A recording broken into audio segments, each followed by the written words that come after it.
Boa noite a todos. Boa noite. Hoje é o nosso estudo da obra Paulo e Estevão. Nós estamos hoje no estudo de número 27. Estamos em pleno sinédrio, no julgamento de Estevão, conforme a promessa de Saulo de Tarso a Abigail. Ele deu a última chance a Estevão para renegar a atitude de cristão e de seguidor de Jesus. Ele absolutamente não o fez e acabou defendendo novamente o nosso Senhor Jesus Cristo, colocando o nosso Senhor Jesus acima de Moisés. Isso provocou no Sinédrio uma grande revolta dos judeus presentes. Avançaram em Estevão, esmurraram, rasgaram a roupa dele.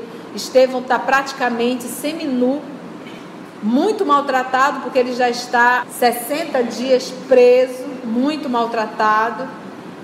E aí, rapidamente, ele recordou do nosso Senhor Jesus, que também passou por isso. E ele disse por que ele também não poderia passar, ele sendo um devedor e Jesus sendo puro.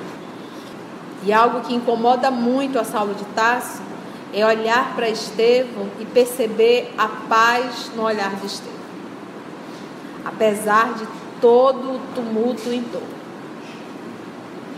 Vamos fazer a nossa prece?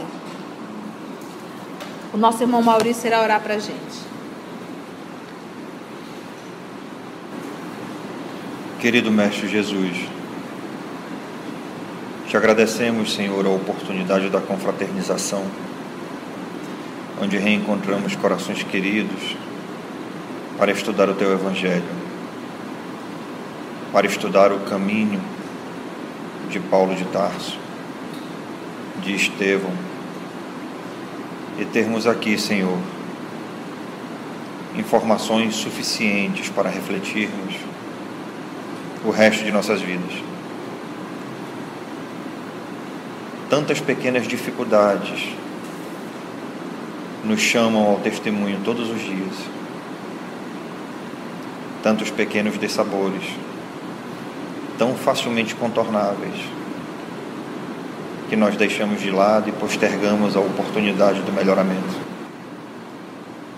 Não mais necessitamos de grandes testemunhos de morte, de açoitamento, de prisão, mas mesmo nas pequenas dificuldades ainda apresentamos resistência para evoluir. Que esse exemplo califunde em nossos corações, para que quando a dificuldade vier, nós possamos lembrar que muito mais sofreram outros irmãos e que resignados foram vitoriosos em suas vidas. Dá-nos a força, Senhor, a resignação e a companhia de bons espíritos, protetores e amigos, para que possamos caminhar o que nos compete. Que assim seja. Bem, vamos lá, né? Que Jesus nos conduza. De fato, amarrado de joelhos ao tronco do suplício, o moço de Corinto guardava impressionante característica de paz nos olhos translúcidos,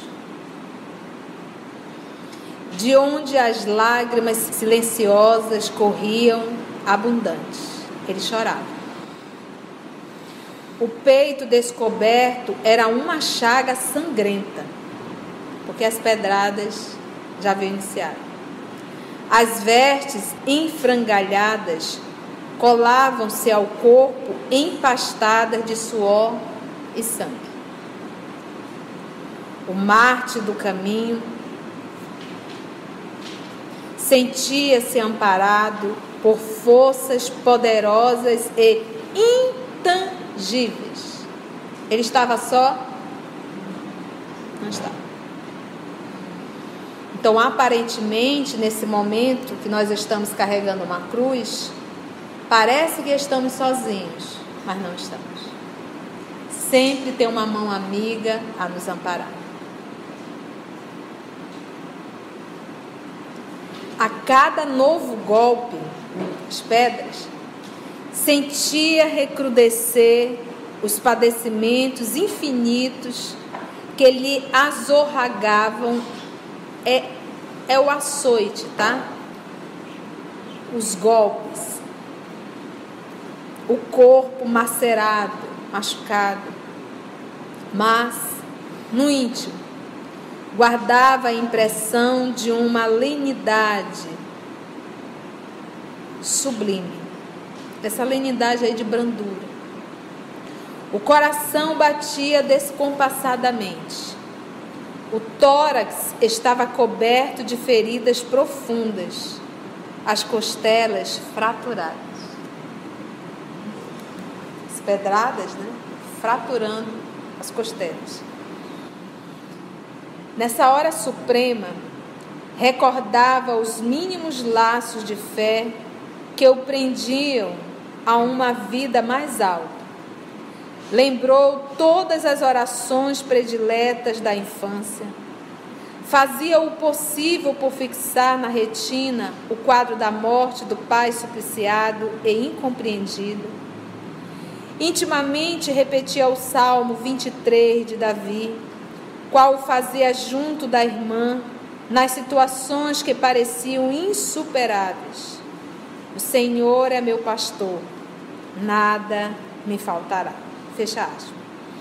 As expressões dos escritos sagrados, como as promessas do Cristo no Evangelho, estavam-lhe no âmago do coração.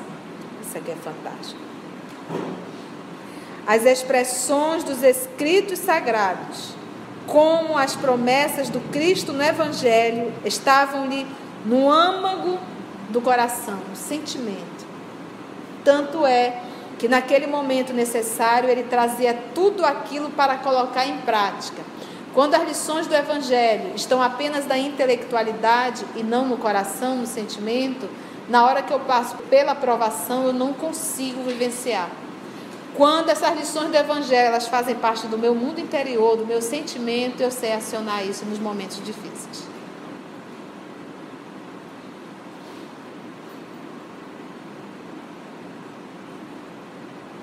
As expressões do Cristo no Evangelho. O corpo quebrantava-se, né, abatido no tormento, mas o espírito estava tranquilo e esperançoso. Agora, tinha a impressão de que duas mãos cariciosas passavam de leve sobre as chagas doloridas, proporcionando-lhe branda sensação de alívio. Sem qualquer receio, percebeu que lhe havia chegado o suor da agonia. Dedicados amigos do plano espiritual rodeavam o Marte nos seus minutos supremos, no auge das dores físicas, como se houvesse transposto infinitos abismos de percepção. O moço de Corinto notou que alguma coisa se lhe havia rasgado na alma ansiosa. O desprendimento aí do corpo perispiritual ao corpo físico. Se nós formos ler Atos dos Apóstolos, o Lucas anotou esse momento do apedrejamento de Estevão. Mas essas particularidades aqui espirituais, só na obra Paulo de Estevão. O máximo que Lucas anotou nesse momento foi o grito que o nosso, não digo um grito, mas uma fala de Estevão, quando ele diz que os céus se abriram, né, tá mais ou menos isso lá em Atos dos Apóstolos. E ele fala da presença de Deus. E ele fala também, não imputes a ele mais esse pecado. Que nesse momento nós não sabemos por que ele falou isso. Mas na obra Paulo e Estevão nós vamos entender o quê? Que é o momento que Jesus se aproxima de Saulo de Tarso. Nós vamos já ver. Então você pode procurar lá em Atos dos Apóstolos essa passagem, esse encontro, esse momento do apedrejamento de Estevão. Está lá em Atos. Deixa eu ler aqui para vocês. A morte de Estevão. Olha como está em Atos. Ao ouvirem essas coisas, estavam enfurecidos em seus corações e rangiam os dentes contra ele. Ao ouvir essas coisas, o quê? Nosso querido Estevão falando bem do nosso Senhor Jesus e colocando o nosso Senhor Jesus acima de Moisés. Ele, Estevão, porém, estando cheio do Espírito Santo, fitando o céu, aqui olha, viu a glória de Deus e Jesus em pé à direita de Deus. E disse, você vê que é toda uma expressão, todo um conto poético. A forma dele contar a história, ele conta de uma forma poética. Aqui na obra Paulo e Estevão, nós estamos percebendo os detalhes de como isso aconteceu. Jesus estava presente no apedrejamento. Não só Jesus, outros, mas ele estava presente, olha só. E disse, aqui olha, eis que contemplo os céus abertos e o Filho do Homem em pé, à direita de Deus. Ele não vai falar isso, mas Jesus estava presente. Gritando com grande voz, apertaram seus ouvidos e arremeteram-se unânimes contra ele. Lançando para fora da cidade, o apedrejaram. Não foi para fora da cidade, foi dentro do próprio sinédrio.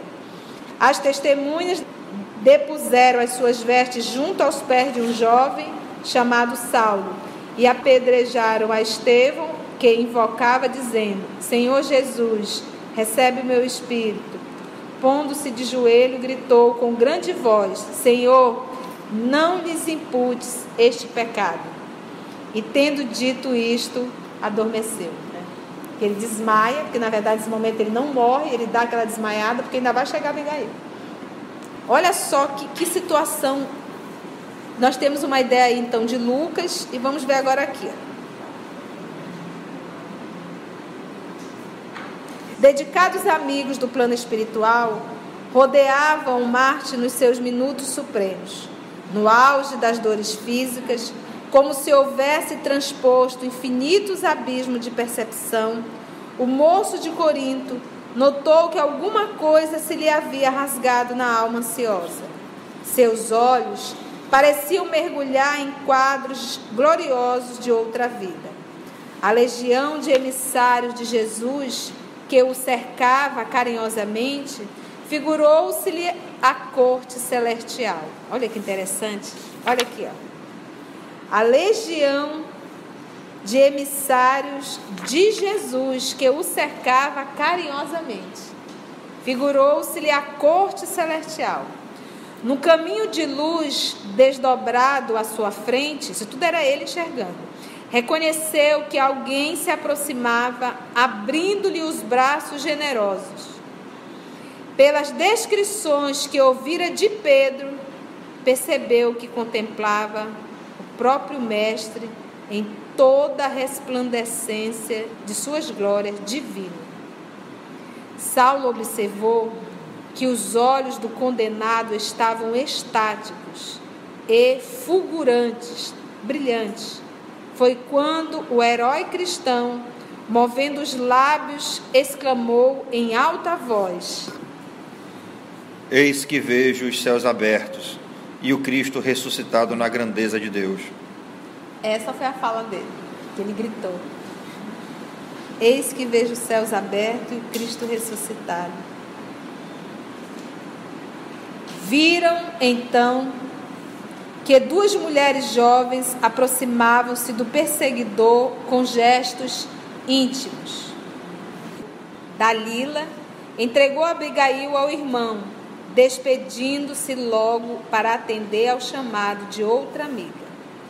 A noiva terna cingia uma túnica, vestia uma túnica à moda grega, que mais lhe realçava o formoso rosto, que foi um dos pedidos de de Saulo de Tarso, que da irmã Dalila, que proporcionasse uma roupa, porque ele queria que ela se apresentasse muito bela, porque afinal de contas era um grande evento, era uma grande promoção social para Saulo de Tarso.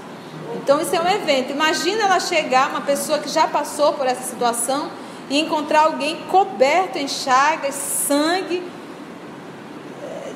dizer, amor, não tem outro evento melhorzinho para você, né? Você já pensou? Por isso que ela não queria ir. Por isso que ela pediu para ir só no finalzinho, que ela não queria pegar a tortura desde o início. Que mais lhe realçava o formoso rosto. Fosse pela dolorosa cena em curso, ou pela presença da mulher amada, percebia-se que Saulo estava um tanto perplexo e sensibilizado. Dir-se-ia que a coragem indomável de Estevão o levara a considerar a tranquilidade desconhecida que deveria reinar no espírito do mártir. Ele passou a admirar a Estevão. Meu Deus, que homem é esse que, apesar de toda essa tortura, a expressão dele é de paz constantemente. Em face da gritaria que a rodeava e notando a miserável situação da vítima, a jovem mal pôde conter um grito de espanto. Que homem era aquele, atado ao tronco do suplício? Aquele peito arfante, né, respirando ainda com muita dificuldade, empastado de sangue, aqueles cabelos, aquele rosto pálido que a barba crescida desfigurava, não seriam seu irmão? Ah, como falar das ansiedades imensas na surpresa imprevista de um minuto? Abigail tremia. Seus olhos aflitos acompanhavam os menores movimentos do herói, que parecia indiferente no êxtase que o absorvia. Embalde, em vão, Saulo chamava-lhe a atenção, discretamente, de modo a poupá-la de penosas impressões. A moça parecia nada ver além do sentenciado a esvair-se no sangue do martírio. Lembrava-se agora, em se afastando do calabouço, depois da morte do pai, foi assim mesmo que deixara Gesiel na posição do suplício. O tronco maldito, as algemas impiedosas e o pobrezinho de joelhos. Tinha ímpetos de atirar-se à frente dos algozes, esclarecer a situação, saber a identidade daquele homem. Nesse instante, ignorando-se alvo de tão singular atenção, o pregador do caminho saiu de sua impressionante mobilidade, vendo que Jesus contemplava melancolicamente a figura do doutor de Tarso, como a lamentar seus condenáveis desvios.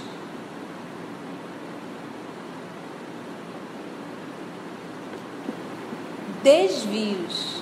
Ele não nasceu para isso. Eu já li esse livro 3.000 vezes e eu não prestei atenção nessa palavra desvio.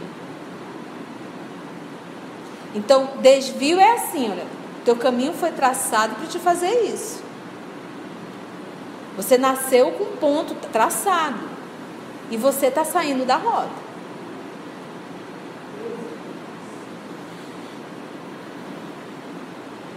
Vendo que Jesus contemplava melancolicamente, triste, a figura do doutor de Tarso, como a lamentar seus condenáveis desvios. O discípulo de Simão experimentou pelo verdugo sincera amizade no coração. Estevão sentiu amizade por Saulo. Ele conhecia o Cristo. Estevão, dizendo, eu conheço o Cristo. Saulo não. Assomado de fraternidade real e querendo defender o perseguidor, exclamou de modo impressionante, que nós acabamos de ler em Atos dos Apóstolos: Senhor, não lhe imputes este pecado. Deixa quieto.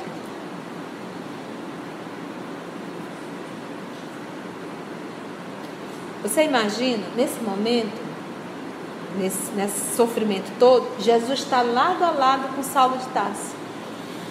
Saulo de Tarso não sentiu nem um tremeliquezinho na pele. Não percebeu. Apesar de que ele está muito surpreso com a atitude de Estevão. Sentindo até um certo dó.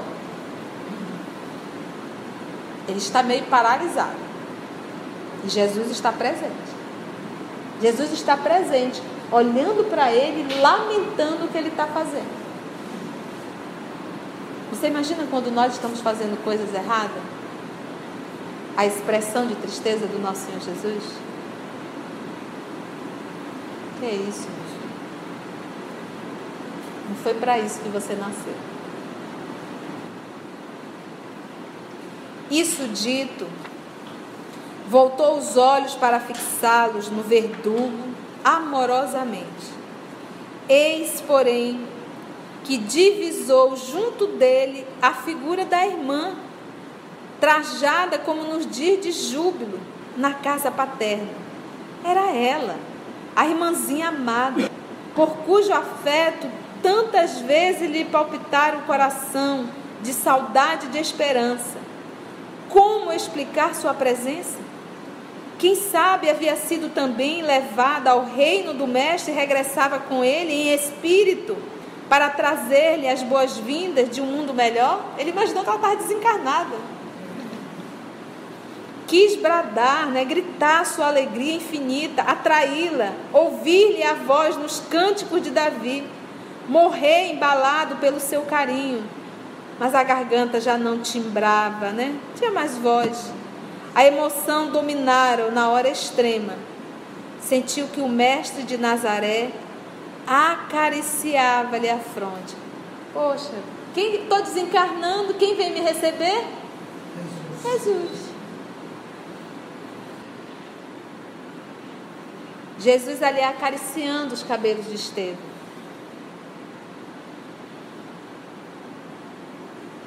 Embalado pelo seu carinho, mas a garganta já não. A emoção dominara-o na hora extrema. Sentiu que o mestre de Nazaré acariciava-lhe a fronte, onde a última pedrada abrira uma flor de sangue. Jesus acariciando, aonde estava ali o ferimento muito grande. Ouvia muito longe vozes argentinas que cantavam hinos de amor sobre os gloriosos motivos do sermão da montanha. Bem-aventurados aflitos, bem-aventurados que sofrem perseguição em nome do Senhor. Incapaz de resistir por mais tempo ao suplício, o discípulo do Evangelho sentia-se desfalecer. Escutando as expressões do condenado e recebendo-lhe olhar fulgurante e límpido, Abigail não pôde dissimular a angustiosa surpresa. Saulo, Saulo, é meu irmão, exclamou aterrorizada. Que dizes? Gaguejou baixinho o doutor de Tarso, arregalando os olhos. Não pode ser.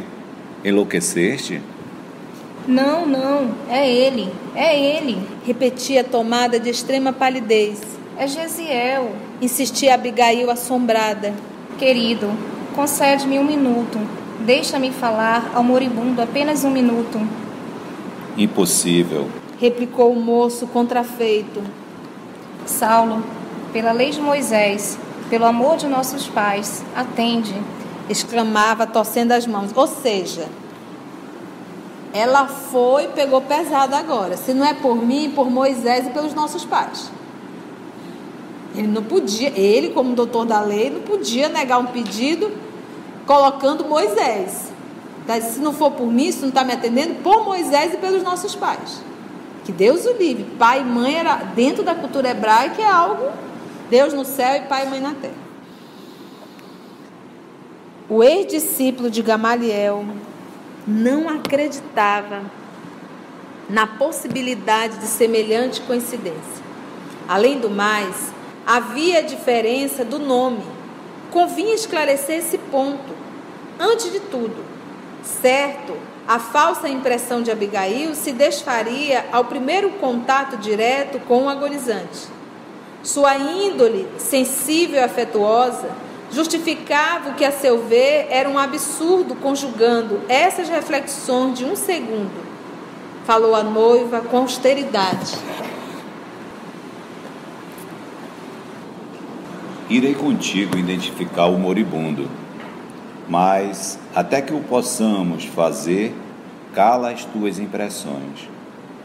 Nem uma palavra, ouviste? É necessário não esquecer a respeitabilidade do local em que te encontras. Até porque mulher não pode adentrar, lembra? Nesse espaço do Sinédrio, ela só entrou porque ele, na condição de doutor da lei, e era como se era um evento, ele a convidou. Então ela está ali, mas só ela, não tem uma mulher. Aí ela vai dar um chilique lá dentro, já está numa condição especial, ainda vai gritar, meu irmão, ela diz, fique quieto, cala, deixa que eu vou resolver isso, eu vou te acompanhar. Logo após, chamava um funcionário de alta categoria secamente. Manda levar o cadáver para o gabinete dos sacerdotes. Senhor, respondeu o outro respeitoso, o condenado ainda não está morto. Não importa, vai a si mesmo, pois arrancar-lhe-ei a confissão do arrependimento na hora extrema. Foi a desculpa que ele arrumou, né? A determinação foi cumprida sem mais demora. Enquanto Saulo mandava servir, de modo geral, aos amigos e admiradores, várias ânforas, vasos, de vinho deliciosos, por comemorarem o seu primeiro triunfo. Depois, senho carregado, apreensível, esgueirou-se, dirigiu-se cautelosamente, quase sorrateiramente, até a sala reservada aos sacerdotes de Jerusalém, em companhia da noiva. Atravessando os grupos que o saudavam com frenéticas aclamações, o moço tarcense parecia alheado de si mesmo. Conduzia Abigail pelo braço, delicadamente, mas não lhe dirigia a palavra, porque, meus irmãos, a lei dizia que nós deveríamos amar o amigo e odiar o inimigo. Então, Estevão para Saulo de Tarso era o quê? E ele jamais poderia casar com a irmã do inimigo. Então, nesse momento, a cabeça dele estava em ebulição. Porque disse, meu Deus, se realmente esse rapaz é irmão de Abigail e ela é minha noiva, acabou tudo. Não tem perdão. Ele seguia a lei, e a lei manda odiar o inimigo. Abigail pelo braço, delicadamente, mas não lhe dirigia a palavra. A surpresa emudeceram. E, se Estevão fosse, de fato, aquele Gesiel que aguardavam com tamanha ansiedade, absorvidos em angustiosas reflexões, penetraram na câmara solitária. O jovem doutor ordenou a retirada dos auxiliares, fechou cuidadosamente a porta.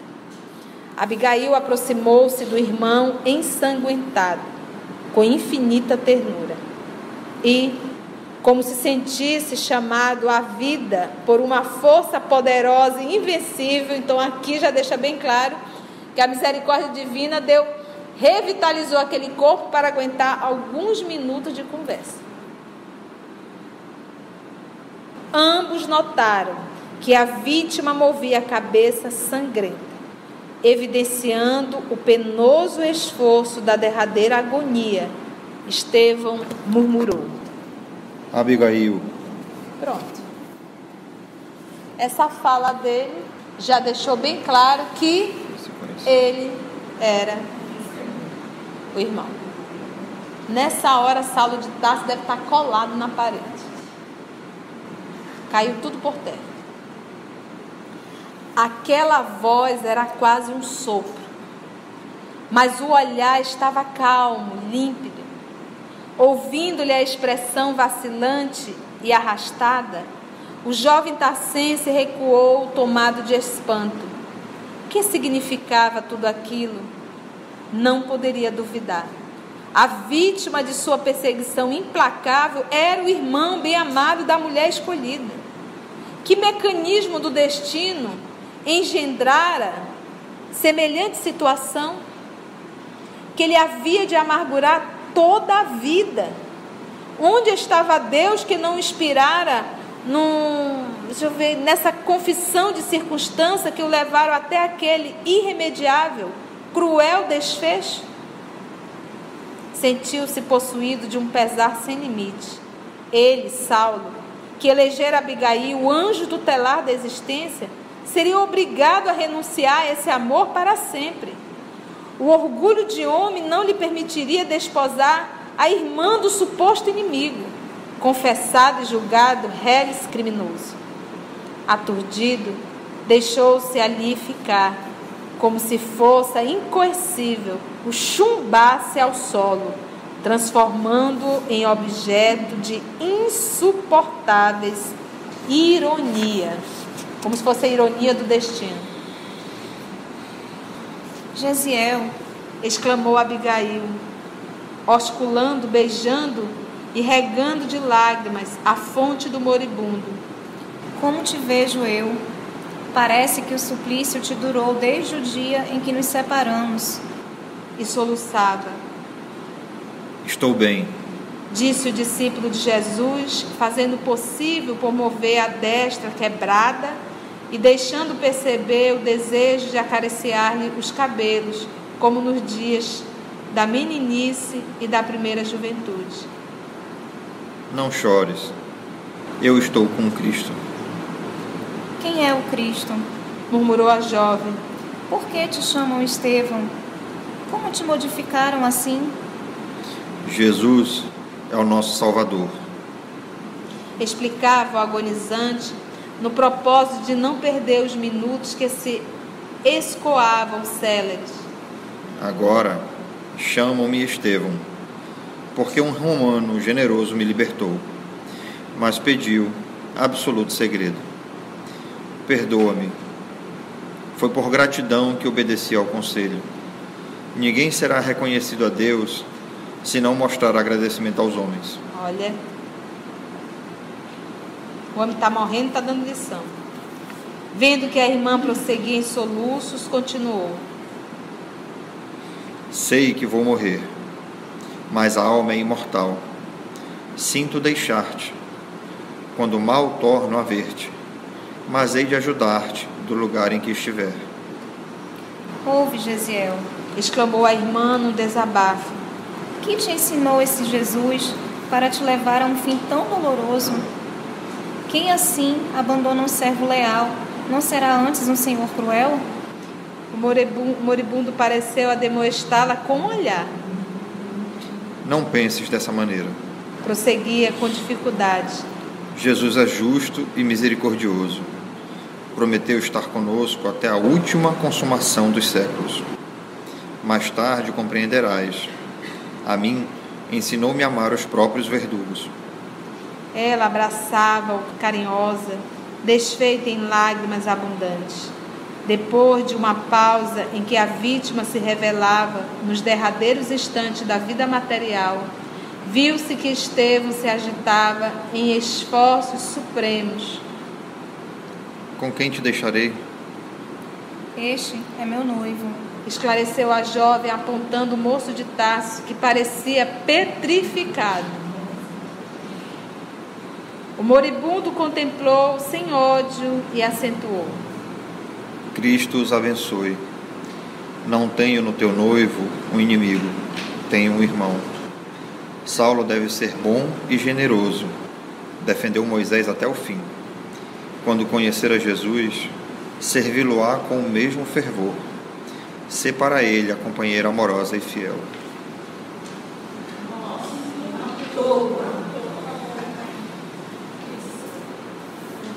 Cristo os abençoe. Já começou dizendo, olha, estou morrendo, mas o meu Salvador é o Cristo. E o teu também. O dia que tu o conhecer, tu vai servir. E Estevão não errou. mas a voz do pregador do caminho estava agora rouca e quase imperceptível. No limite da morte, contemplava Abigail fraternalmente enternecido.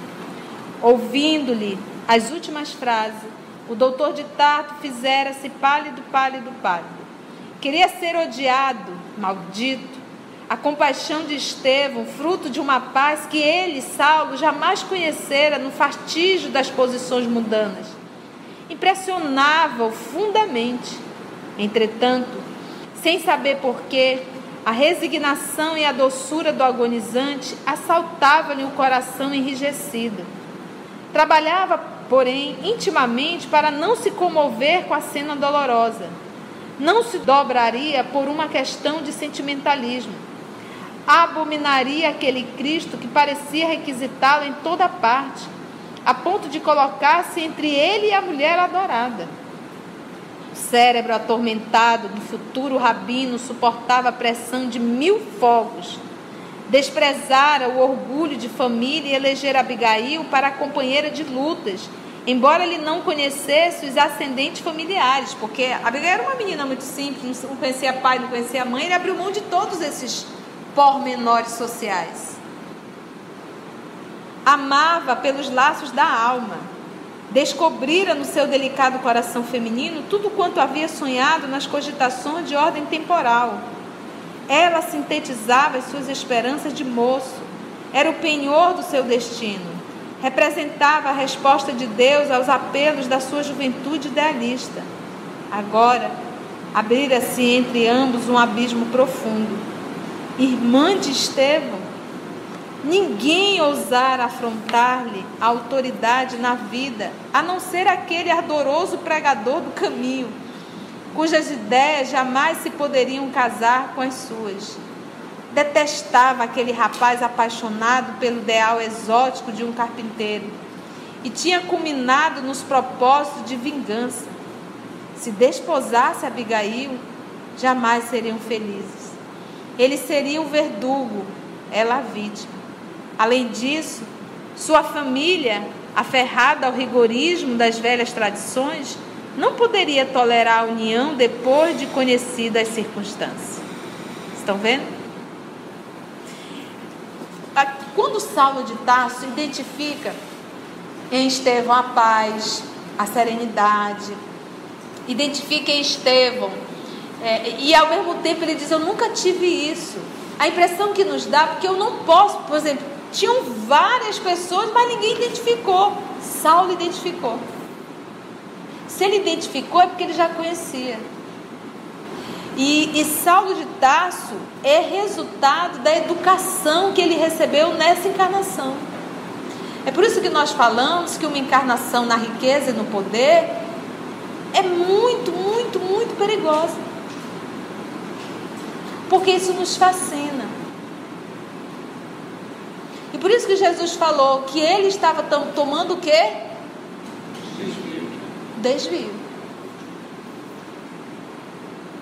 Essa fidelidade a Moisés, essa fidelidade a Deus é como se tu vais com um propósito, vai servir. Só que chegou aqui, Jesus chamou, o convidou. Estevão se colocou para isso, mas ele não quis ouvir. Por isso nós estudamos essa semana no Boa Nova. Jesus dizia: Levi, os sofredores, o sofrimento preparou o terreno para nós jogarmos a semente. Então Gesiel estava pronto. A vida de Gesiel foi de muita dor, de Saulo de Tarso, de facilidades e de desenvolvimento intelectual, ainda com um pai extremamente arrogante que nós vamos conhecer. Levou as mãos ao peito, dominado por angustioso desalento. Em pranto, Abigail acompanhava a agonia dolorosa do irmão, cujos derradeiros minutos se escoavam lentamente. Penosa emoção apossara-se de todas as suas energias.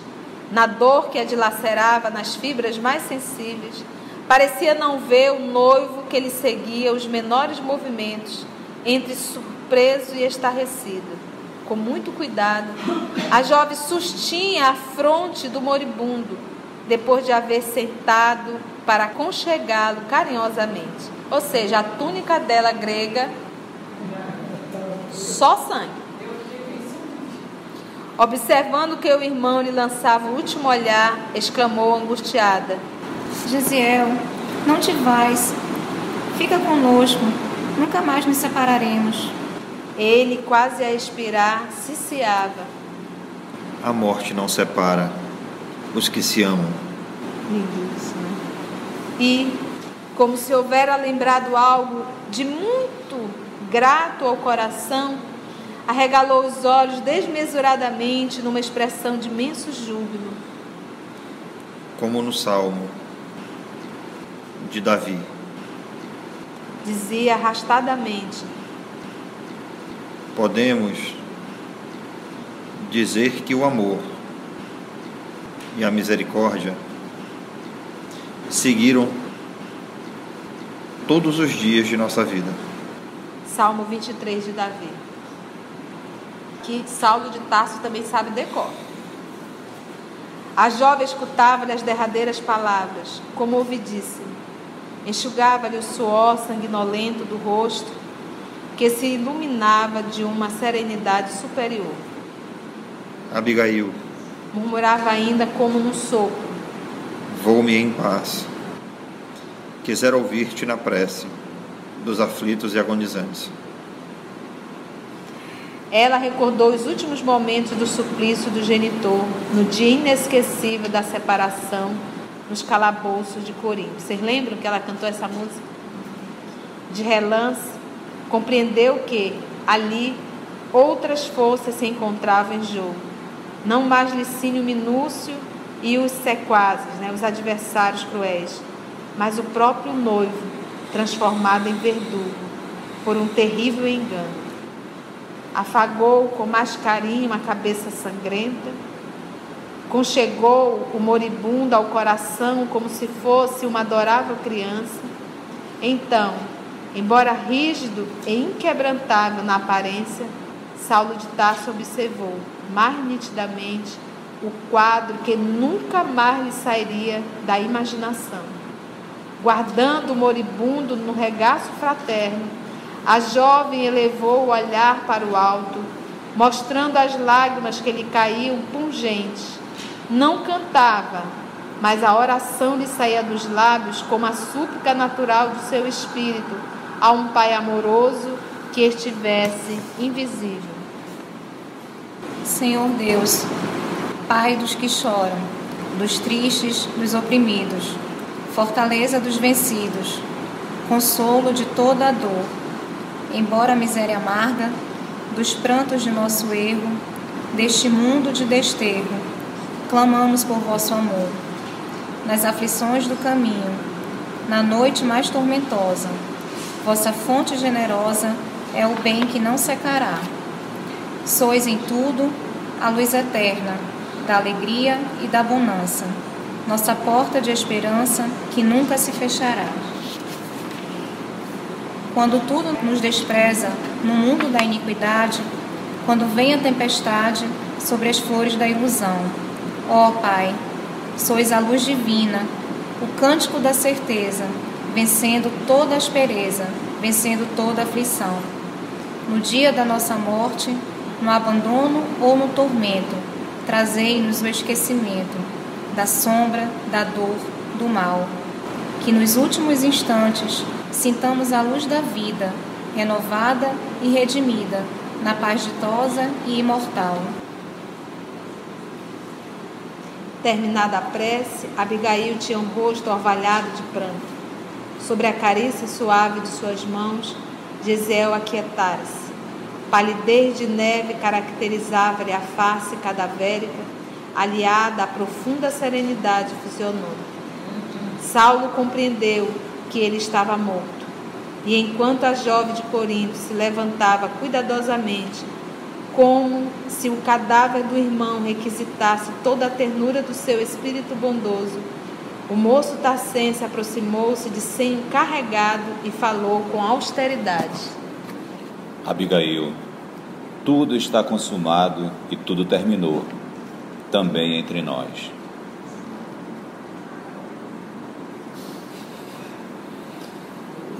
cenas do próximo capítulo.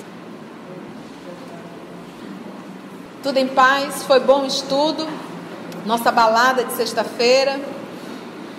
Que bom. Então, só nos resta orar, né?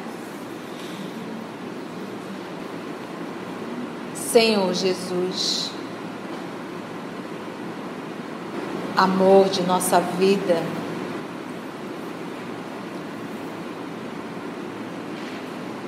a figura de Saulo de Tarso, ainda a imagem de quase todos nós que vivemos aqui na terra, presunçosos, ainda dominado pelo orgulho e pela vaidade,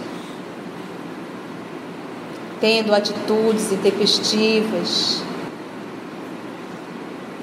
impulsos,